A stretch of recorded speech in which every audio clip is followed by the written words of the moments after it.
Welcome to the Drexel University Library's Health Sciences Library's CINAHL video tutorial. We're currently in the CINAHL database and we're about to begin our search.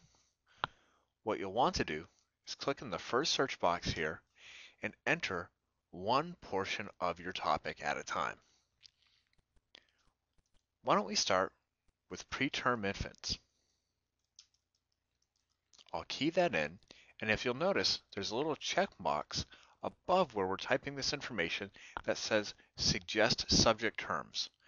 What will happen is when we hit the search button, CINAHL is going to recommend predetermined subject headings to us, and this really makes our lives easier. What will occur in the background of CINAHL is a subject indexer will look through all the various articles coming into the database and assign these particular subject headings to various articles.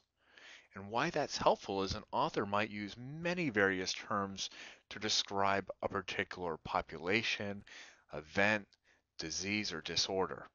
These standardized terms make things much simpler because hopefully we can just choose maybe one or two of these terms to put together instead of all of the various synonyms that might be possible.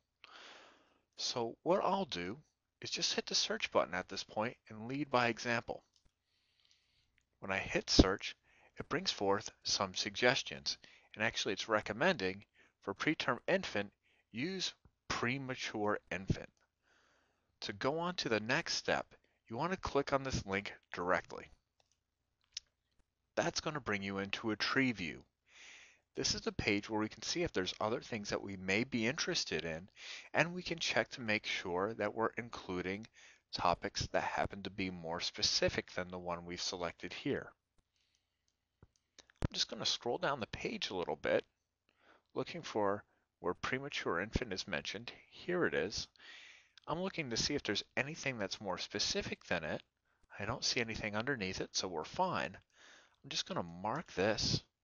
By checking it off, that allows me to go to the next step. However, I'm noticing one thing that might be of interest. In fact, yes, these low birth weight infants might be something else to look at as well. We'll get to that in the next chapter of this database search. For now, let's move on to our next step. Over here at the right-hand portion of the page, it identifies that we selected premature infants, and to really run the search at this point, you just want to hit your search database button. That's going to bring you back to the main search page and show you your initial results. Right now we have about 7,700 results. It's a pretty large number, but large numbers at this point are fine. It just means that this particular topic is well researched, and that's a good thing. We're actually going to be cutting down the number of results that we see here as we go through our example itself.